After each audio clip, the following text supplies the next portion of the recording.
সকাল 6:45-এ তাম্রলিপ্ত এক্সপ্রেস ধরে আমরা পৌঁছে গেলাম কাঁথি স্টেশনে। তখন বাজে 9:39।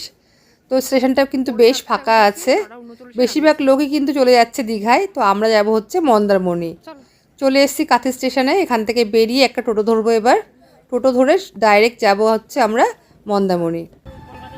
এই টোটো ভাই যে আছে আমাদের নিয়ে যাচ্ছে, ও কিন্তু স্টেশন থেকে ডাইরেক্ট একদম আমাদের মন্দারমণির আমাদের যে রিসর্ট আছে সেই রিসর্টে কিন্তু নিয়ে যাবে।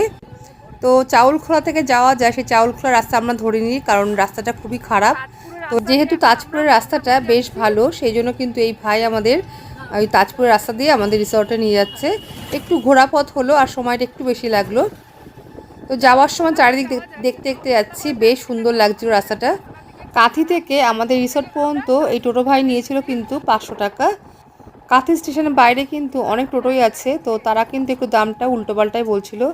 আর এই ভাই কিন্তু একবারেই বলেছিল 500 টাকা নেব, পৌঁছে দেবো একদম রিসর্টে। তো যাই হোক, এখন আমরা তাজপুর সি বিচের পাশ থেকেই যাচ্ছি। আর চারিদিকে দেখুন কত মাছ ধরার নৌকা। আর এই বিচে যে চারিদিকে কিন্তু শুটকি মাছ মানে শুকানো হচ্ছে, মাছ শুকানো হচ্ছে, আর প্রচণ্ড কিন্তু গন্ধ বেরোচ্ছিলো। প্রায় 11টা নাগাদ আমরা রিসর্টে পৌঁছে গেছি।